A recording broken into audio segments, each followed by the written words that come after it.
नमस्कार. तुम्हा सर्वांचं पुन्हा एकदा माझ्या यूट्यूब चॅनलमध्ये स्वागत. आज आपल्याला बघायचं आहे सेतू अभ्यासक्रमाचा दिवस 39.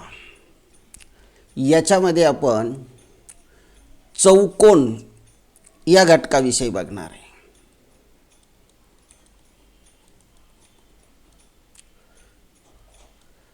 चौकोन, त्याच्या बाजू, त्याचे कोन, म्हणजे थोडक्यात चौकोनाविषयी आपण काही बाबी जाणून घेणार आहोत. त्यामध्ये चौकोन कसा तयार होतो ह्याचा जर आपण विचार केला तर 4 असे बिंदू घ्या की त्यातले कोणतेही 3 नैकरेषीय बिंदू असतील आणि हे बिंदू जर आपण क्रमाने जोडले तर आपल्याला जी आकृती मिळते ती मिळते चौकोनाची.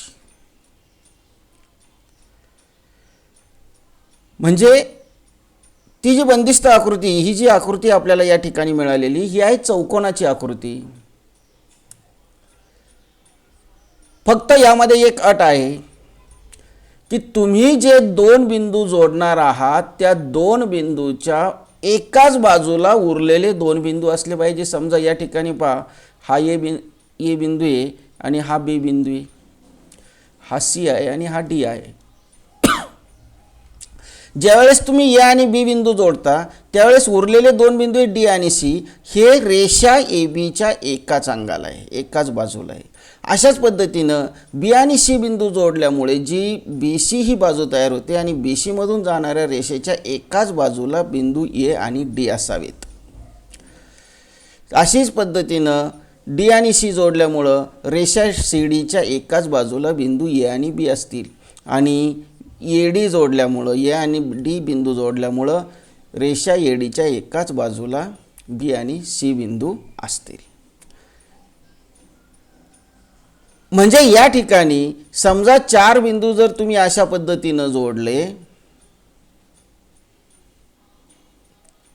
तर ही आकृती चौकोनाची होत नाही. समजा हा पी बिंदू आहे, हा क्यू बिंदू आहे, हा आर बिंदू आहे आणि हा एस बिंदू आहे.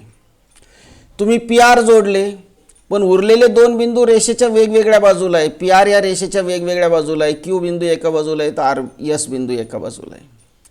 क्यू आणि एस जोडला तर उरलेले 2 बिंदू पी आणि आर हे वेगवेगळ्या बाजूंना आहे. म्हणजे याला आपल्याला चौकोन म्हणता येत नाही. म्हणजे थोडक्यात जे 2 बिंदू तुम्ही जोडणार आहात त्या 2 बिंदूतून जाणाऱ्या रेषेच्या एकाच बाजूला उरलेले 2 बिंदू असावेत. म्हणजे आपल्याला चौकोनाची एक बंदिस्त आकृती मिळते.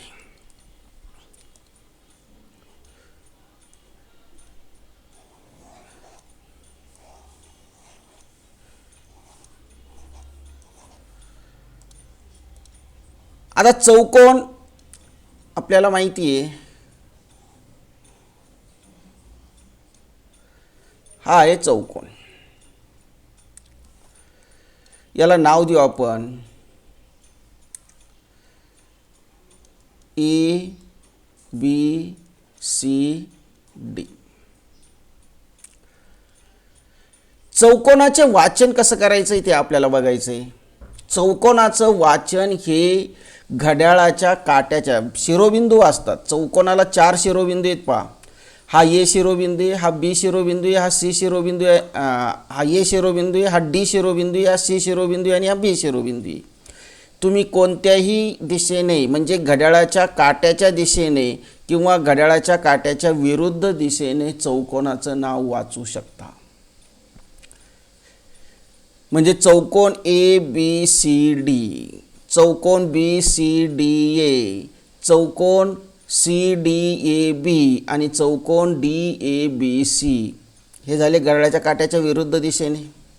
घड्याळाच्या काट्याच्या दिशेने जर वाचायचं असेल तर चौकोन ए डी सी बी, चौकोन डी सी बी ए, चौकोन सी बी ए डी, चौकोन बी ए डी सी असं जवळपास आपल्याला 8 प्रकारे चौकोनाचं नाव वाचता येतं. त्याच्यामध्ये पहा चौकोन पहिलं नाव असतो चौकोन ABCD. चौकोनाचं नाव लिहिताना चौकोनाचं चिन्ह हे नेहमी काढलं गेलं पाहिजे. दुसरं चौकोन BCDA.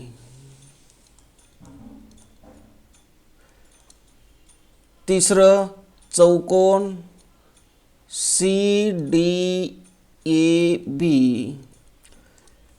चौथं चौकोन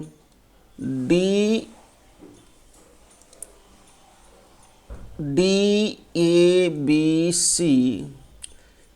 हे झालं घड्याळाच्या काट्याच्या विरुद्ध दिशेने. आणि घड्याळाच्या काट्याच्या दिशेने जर वाचायचं असेल तर चौकोन ADCB म्हणजे घड्याळाच्या काटा ज्याप्रमाणे फिरतो त्या पद्धतीने हे नाव झालं. दुसरंही देता येईल आपल्याला चौकोन DCBA. घड्याळाच्या काट्याच्या दिशेने नाव झालं. त्यानंतर चौकोन CBAD. हे सुद्धा नाव घड्याळाच्या काट्याच्या दिशेने आहे. आणि पुढचं नाव देता येईल आपल्याला चौकोन BADC. अशी 8 प्रकारे आपल्याला चौकोनाला नाव देता येतं. या 8 प्रकारांपैकी तुम्ही कोणत्याही एका प्रकारे चौकोनाचं नाव देऊ शकता. कोणत्याही एका प्रकारे. चौकोन ABCD हे घड्याळाच्या काट्याच्या विरुद्ध दिशेने. ABCD म्हणजे घड्याळाचा काटा अशा पद्धतीनं फिरतोय आणि आपण नाव अशा पद्धतीनं देतोय. म्हणजे घड्याळाच्या काट्याच्या गतीच्या विरुद्ध दिशेने आपण चौकोनाचं नाव दिलं ABCD. आणि ADCB हे घड्याळाच्या काट्याच्या विरुद्ध दिशेने, घड्याळाच्या काट्याच्या गतीच्या दिशेने नाव झालं ADCB. अशाच पद्धतीनं हे घड्याळाच्या काट्याच्या विरुद्ध दिशेने नाव दिले तर घड्याळाच्या काट्याच्या दिशेने दिलं. हे घड्याळाच्या काट्याच्या विरुद्ध दिशेने, घड्याळाच्या काट्याच्या दिशेने. आणि हे घड्याळाच्या काट्याच्या विरुद्ध दिशेने, घड्याळाच्या काट्याच्या दिशेने. अशा प्रकारे आपल्याला नावं देता येतात. त्यानंतर बाजू कोणत्या असतात चौकोनाच्या, तर ज्या रेषाखंडापासून तो चौकोन बनलेला आहे. बघा AB हा एक रेषाखंड आहे, BC हा दुसरा रेषाखंड आहे, CD हा तिसरा रेषाखंड आहे आणि DA हा चौथा रेषाखंड आहे. हे जे रेषाखंड आहेत ह्या रेषाखंडांना त्या चौकोनाच्या बाजू असं म्हणतात. चौकोनाला 4 बाजू आहेत. बाजू AB, बाजू BC, बाजू CD आणि बाजू DA. बाजू ABला तुम्ही बाजू BA म्हणू शकता, बाजू BCला तुम्ही बाजू CB सुद्धा म्हणू शकता, बाजू DCला बाजू CD म्हणू शकता आणि बाजू DAला बाजू AD सुद्धा म्हणता येतं. अशा ह्या चौकोनाच्या 4 बाजू आहेत. या 4 बाजूंपैकी काही बाजू ज्या असतात त्या लगतच्या असतात. लगतच्याचा अर्थ काय, शेजारच्या बाजू. बाजू AB आणि बाजू BC बघा यांच्यामध्ये हा एक शिरोबिंदू सामायिक आहे. B हा शिरोबिंदू सामायिक आहे. म्हणजे ज्या 2 बाजूंमध्ये एक शिरोबिंदू सामायिक असतो त्या 2 बाजूंना आपल्याला लगतच्या बाजू असं म्हणता येतं. लगतच्या बाजू.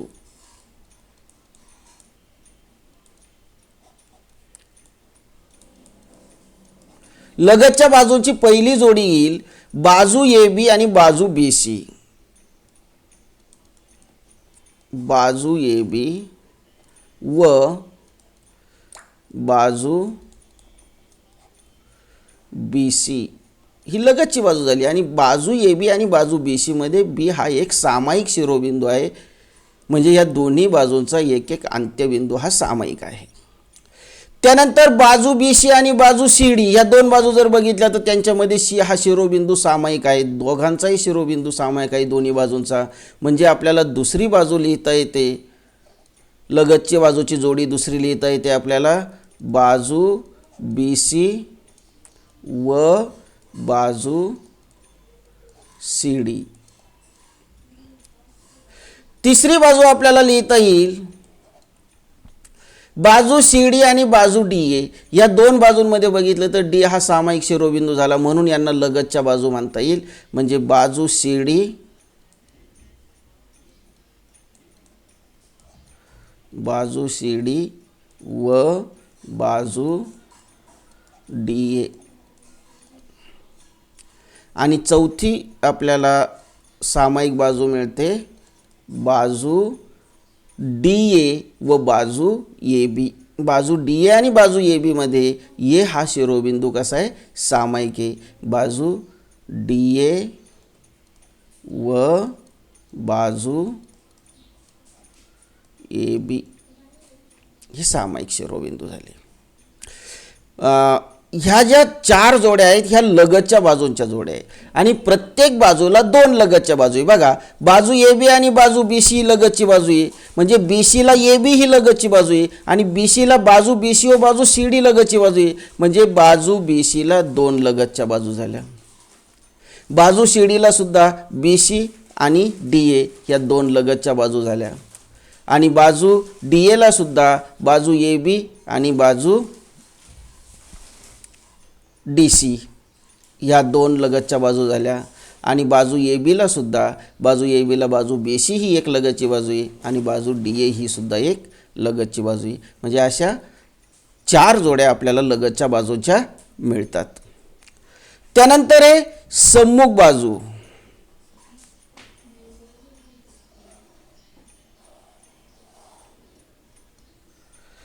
सम्मुख बाजू म्हणजे काय?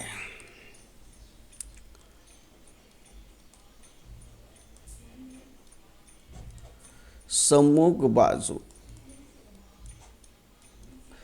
पहिली जोडी सम्मुख बाजूंची. बाजू ए बीची जी सम्मुख बाजू आहे म्हणजे समोरासमोरील बाजू ती आहे बाजू डी सी आणि एकच जोडी, प्रत्येक बाजूला एकच सम्मुख बाजू आहे. प्रत्येक बाजूला दोन लगतच्या बाजू असतात. बाजू ए बीला बाजू बी सी आणि बाजू ए डी ह्या दोन लगतच्या बाजू आहे, पण प्रत्येक बाजूला एकच सम्मुख बाजू असते. म्हणजे बाजू ए बी पहिली जोडी लिहिता येईल आपल्याला. बाजू ए बीची सम्मुख बाजू जी आहे ती आहे बाजू डी सी आणि दुसरी जोडी बाजू बी सी व बाजू ए डी. ह्या दोन सम्मुख बाजूंच्या जोड्या आपल्याला चौकोनामध्ये मिळतात. आता चौकोनाचे शिरोबिंदू. शिरोबिंदू म्हणजे काय?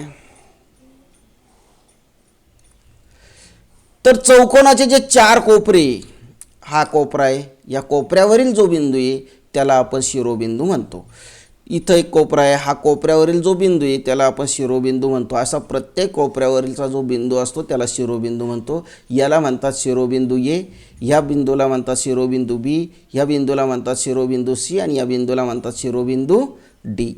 असे चौकोनाला चार शिरोबिंदू असतात आणि चौकोनाचे हे जे चार शिरोबिंदू आहेत हे त्या चौकोनाच्या प्रत्येक कोणाचा सुद्धा शिरोबिंदू आहे. बी हा जो शिरोबिंदू आहे कोन ए बी सी या कोणाचा शिरोबिंदू आहे. सी हा जो शिरोबिंदू आहे तो कोन बी सी डी या कोणाचा शिरोबिंदू आहे. डी हा जो शिरोबिंदू आहे तो कोन ए डी सी या कोणाचा शिरोबिंदू आहे आणि बी हा जो शिरोबिंदू आहे तो कोन बी ए डी या कोणाचा शिरोबिंदू आहे. म्हणजे असे चौकोनाला चार कोन असतात. शिरोबिंदू चार आहेत आणि कोनसुद्धा किती आहेत? चार आहेत. चार कोन झाले चौकोनाला. जसं आपण बाजूंमध्ये बघितलं सम्मुख बाजू आणि लगतच्या बाजू, तशा कोणाला चौकोनाच्या कोणाला लगतचे कोनसुद्धा असतात आणि सम्मुख कोनसुद्धा असतात. मग लगतचे कोन म्हणजे काय आणि सम्मुख कोन म्हणजे काय? लगतचे कोन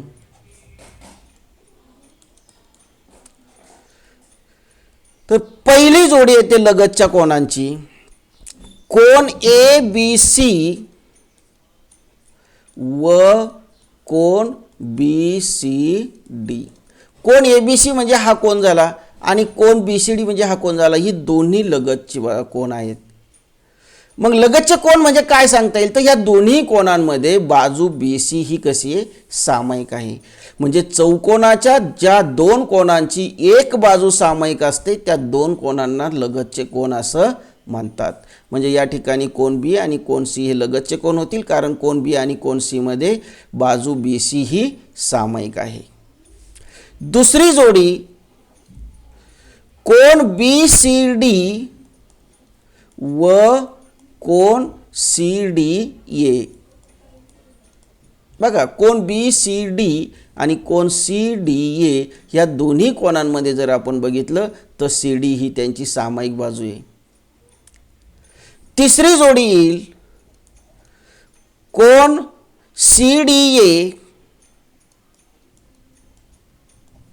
कोन CDA व कोन DAB. कोन CDA आणि कोन DAB म्हणजे हे दोन कोन येतात आणि ह्या दोन कोनांमध्ये AD ही बाजू कशी सामायिक आहे. आणि चौथी जी जोडी आहे ती चौथी जोडी आहे कोन DAB, कोन DAB व कोन ABC. कोन DAB म्हणजे हा कोन येईल आणि कोन ABC म्हणजे हा कोन येतो. म्हणजे या ठिकाणी हे दोन्ही कोन जे आहेत हे लगतचे कोन आहे कारण त्यांच्यामध्ये AB ही एक बाजू सामायिक आहे. तर अशा पद्धतीने आपल्याला लगतच्या कोनांच्या 4 जोड्या मिळतात आणि प्रत्येक कोनाला 2 लगतचे कोन आहे. बघा कोन ABC आणि कोन BCD हे 2 लगतचे कोन आहे आणि कोन BCDला पुन्हा कोन CDA सुद्धा लगतचा कोन आहे. म्हणजे हा जो कोन आहे या कोनाला कोन B हा एक लगतचा कोन आहे आणि D हा एक लगतचा कोन आहे. म्हणजे 2 कोन झाले. C या कोनाला 2 लगतचे कोन झाले. अशाच पद्धतीने B या कोनाला कोन A आणि कोन C हे दोन्ही लगतचे कोन झाले. D या कोनाला कोन C आणि कोन A हे 2 लगतचे कोन झाले आणि A या कोनाला कोन B आणि कोन D हे 2 लगतचे कोन झाले. म्हणजेच प्रत्येक कोनाला 2 लगतचे कोन असतात. आता हे झाले लगतचे कोन. सम्मुख कोन. सम्मुख कोन. सम्मुख कोनांच्या 2 जोड्या असतात. पहिली जोडी आहे कोन BAD, BAD म्हणजेच कोन A. कोन BADलाच आपण कोन A असं सुद्धा म्हणतो आणि याचा जो सम्मुख कोन आहे तो समोरचा म्हणजे कोन BCD. Cone BCD.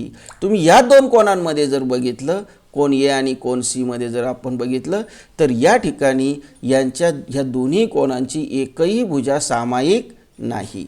Cone A च्या भुजा ज्या आहेत त्या AB आणि AD आहे. कोन C च्या ज्या भुजा आहेत त्या BC आणि CD आहे. म्हणजे या ठिकाणी या भुजा सामायिक आहे का नाही. म्हणजे आपल्याला लगत सम्मुख कोन म्हणजे काय सांगता येतं की चौकोनाच्या ज्या 2 कोनांच्या भुजा सामायिक, ज्या 2 कोनांमध्ये एकही भुजा सामायिक नसते त्या 2 कोनांना सम्मुख कोन असे म्हणतात. म्हणजे कोन A आणि कोन C ही पहिली जोडी झाली सम्मुख कोनांची आणि दुसरी जोडी येईल कोन ABC, कोन ABC व कोन CDA. म्हणजे कोन ABC म्हणजेच कोन B आणि कोन CDA म्हणजेच कोन D हे 2 कोन जे आहेत हे दोन्ही कोन काय आहेत एकमेकांचे सम्मुख कोन आहेत कारण कोन B आणि कोन D मध्ये एकही भुजा सामायिक नाही. त्यानंतर चौकोनाचे कर्ण. कर्ण म्हणजे काय तर कर्ण याचा अर्थ असा होतो की चौकोनाचे जे 2 सम्मुख कोन आहेत त्या सम्मुख कोनांचे शिरोबिंदू यांना जोडणारा जो रेषाखंड आहे त्या रेषाखंडाला म्हणतात त्या चौकोनाचे कर्ण. म्हणजे या ठिकाणी पहा हे हा झाला कर्ण. कोन B आणि कोन D हे सम्मुख कोन आहे आणि त्यांचे शिरोबिंदू हे बिंदू B आणि D हे जोडले तर हा झाला कर्ण. आणि दुसरा कर्ण आपल्याला काढता येतो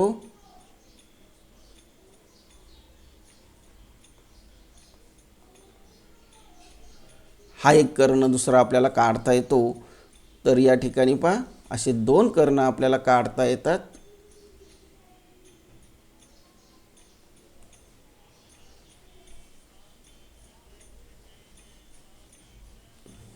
असे 2 कर्ण आपल्याला या ठिकाणी काढता येतात. म्हणजे चौकोनाला 2 कर्ण असतात आणि चौकोनाचा कर्ण म्हणजे चौकोनाच्या सम्मुख कोनांचे शिरोबिंदू जोडून मिळणारा रेषाखंड म्हणजे त्या चौकोनाचा कर्ण असतो. म्हणजेच कर्ण AC हा एक कर्ण झाला आणि दुसरा एक कर्ण BD हा दुसरा कर्ण झाला. असे 2 कर्ण चौकोनाला असतात. म्हणजे पहा चौकोनाला 4 बाजू आहेत त्यात लगतच्या बाजू आणि सम्मुख बाजू आपण बघितल्या. चौकोनाला 4 कोन आहेत, त्यात लगतचे कोन आणि सम्मुख कोन आपण बघितले आणि चौकोनाचे कर्णसुद्धा आपण पाहिलेले आहेत. मग चौकोनाच्या लगतच्या बाजू आपल्याला ओळखता आल्या पाहिजे, चौकोनाच्या सम्मुख बाजू आपल्याला ओळखता आल्या पाहिजे, चौकोनाचे लगतचे कोन आणि सम्मुख कोन ओळखू आले पाहिजे, चौकोनाचे कर्ण हे सुद्धा आपल्याला ओळखू आले पाहिजेत. आणि आता आपल्याला या ठिकाणी पहा, बाजूच्या चौकोन PQRS वरून खालील माहिती लिहा. सम्मुख कोनांच्या जोड्या लिहा. आता सम्मुख कोनांच्या जोड्या लिहायची. पहिली जोडी कोन P आणि कोन R असं म्हणलं तरी चालेल, किंवा कोन QPS आणि कोन QRS ही पहिली जोडी झाली. दुसरी जोडी कोन PQR आणि कोन PSR म्हणजेच कोन Q आणि कोन S ही झाली दुसरी जोडी. सम्मुख बाजूंच्या जोड्या लिहा. बाजू PQ ची सम्मुख बाजू येईल SR आणि दुसरी जोडी येईल बाजू QR ची सम्मुख बाजू येईल PS. लगतच्या बाजूंच्या जोड्या लिहा. पहिली जोडी बाजू PQ व बाजू QR ही झाली पहिली जोडी. दुसरी जोडी बाजू QR व बाजू RS ही झाली दुसरी जोडी. तिसरी जोडी बाजू RS व बाजू SP ही झाली तिसरी जोडी. आणि चौथी जोडी बाजू SP व बाजू PQ. अशा 4 जोड्या तुम्हाला लिहिता येईल. लगतच्या कोनांच्या जोड्या लिहा. लगतच्या कोनांच्या जोड्या लिहायच्या आहेत. कोन P व कोन Q ही पहिली जोडी झाली. कोन Q व कोन R ही दुसरी जोडी झाली. कोन R व कोन S ही तिसरी जोडी झाली. आणि कोन S व कोन P ही चौथी जोडी झाली. कोन Pचं वाचन करताना कोन QPS असं केलं तरी चालेल, म्हणजेच कोन QPS आणि कोन PQR ही पहिली जोडी होईल. कोन PQR आणि कोन QRS ही दुसरी जोडी होईल. कोन QRS आणि कोन RSP ही तिसरी जोडी होईल. आणि कोन RSP आणि कोन SPQ ही चौथी जोडी होईल. चौकोनाच्या कर्णांची नावं लिहायला सांगितलेली, कर्ण PR आणि कर्ण QS. आणि चौकोनाची नावं वेगवेगळ्या प्रकारे लिहा. तुम्हाला घड्याळाच्या काट्याच्या दिशेने नाव लिहिता येईल आणि घड्याळाच्या काट्याच्या विरुद्ध दिशेने सुद्धा नाव लिहिता येईल. तर अशा पद्धतीने हा प्रश्न तुम्ही सोडवायचा आहे. धन्यवाद.